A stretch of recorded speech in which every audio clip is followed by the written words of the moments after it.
اس سے پہلے سورہ بقرہ کے اندر آیت مداینت اور آیت قرض پر روشنی ڈالی گئی۔ ابھی اپنے سامنے جو آیت ہے، اس آیت کریمہ میں اللہ تبارک و تعالیٰ نے رہن یعنی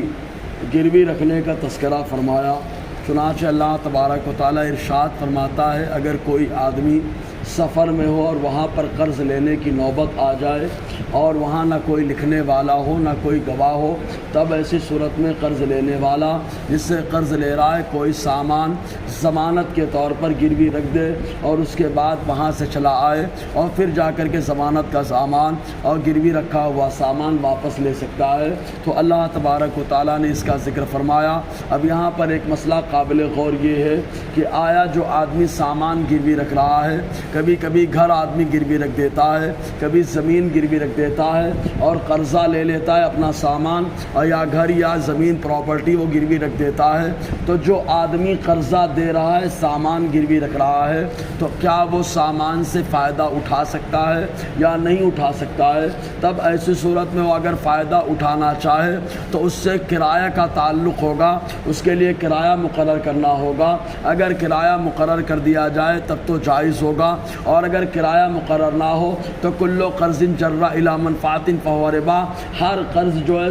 جو منفعت اور فائدے کی طرف لے کے جائے وہ سود ہوا کرتا ہے، تو یہ منافع اٹھانا سود ہو جائے گا۔ یاد رکھیں، جو قرض ہے وہ آدمی جو قرض لیتا ہے پورا مال واپس کر دیتا ہے، لیکن جو سامان ضمانت کے طور پہ دیا اس کا استعمال کرنا کس کے بدلے ہوا؟ آیا اس کے لیے کرایہ مقرر کیا گیا یا نہیں مقرر کیا گیا؟ اگر کرایہ مقرر کر دیا گیا تب تو جائز ہے، ورنہ وہ گروی رکھا ہوا سامان جس سے فائدہ اٹھایا جا رہا ہے وہ سود کی زمین میں آتا ہے۔ اللہ تبارک و تعالیٰ ارشاد فرماتا ہے، وَإِن كُنتُمْ عَلَى سَفَرٍ وَلَمْ تَجِدُوا كَاتِبًا فَرِهَانٌ مَقْبُوضًا، اور اگر تم سفر میں ہو وَلَمْ تَجِدُوا كَاتِبًا اور کوئی لکھنے والا نہ پاؤ اور تمہیں سامان یا پیسے کی ضرورت پڑ جائے، فَرِهَانٌ مَقْبُوضًا تو قبضے میں دیا ہوا گروی سامان ہو، یعنی سامان دے دیا جائے اور قرضہ لے کر کے چلے آئے، بعد میں جب جانے کی نوبت آئے تو واپس کر دیا جائے۔ فَإِنْ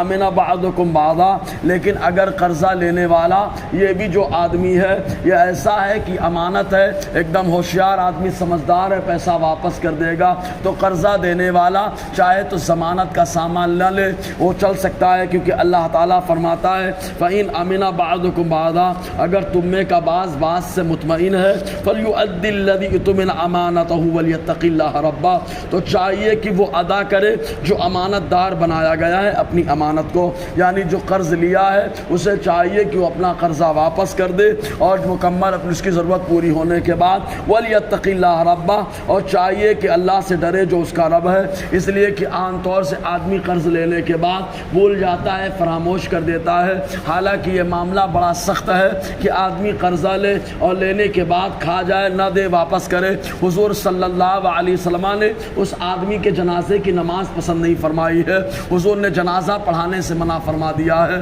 اور ایک کے بارے میں یہاں تک آیا آقا علیہ السلام نے ارشاد فرمایا جنت کے دروازے پر روک دیے گئے، اور ایک کے بارے میں آقا علیہ السلام نے یوں ارشاد فرمایا، روایت میں آیا کہ شہید اگر 7 مرتبہ دنیا میں بھیجا جائے اور ہر مرتبہ شہادت کو پالے، تو اگر اس نے قرض لیا ہے تو جس کا مال لیا جب تک وہ معاف نہیں کرے گا تب تک وہ قرض معاف نہیں ہوتا۔ وَلَا تَكْتُمُوا الشَّهَادَةَ اور گواہی مت چھپاؤ، جو حقیقت ہے وہ حقیقت لوگوں کے سامنے لاؤ، اس لیے کہ جب آدمی گواہی صحیح دیتا ہے تو انصاف قائم ہوتا ہے، عدالت کا سسٹم قائم ہوتا ہے، جس کی وجہ سے نہ جانے کتنی برائیاں ختم ہو جاتی ہیں، بہت سارے معاملات جو ہے پنپنے سے پہلے ہی ختم ہو جاتے ہیں۔ تو اللہ تعالیٰ فرماتا ہے وَلَا تَكْتُمُوا الشَّهَادَةَ اور گواہی مت چھپاؤ، وَمَن يَكْتُمْهَا فَإِنَّهُ آثِمٌ قَلْبُهُ اور جو گواہی چھپائے تو وہ دل کا بیمار ہے، دل کا گنہگار ہے، اس لیے کہ زمان کا تو بہت ہوشیار سمجھدار لگتا ہے، لیکن گواہی چھپانے کی وجہ سے اللہ تعالیٰ فرماتا ہے اس کا دل گنہگار ہے۔ وَاللَّهُ بِمَا تَعْمَلُونَ عَلِيمٌ اور اللہ تبارک و تعالیٰ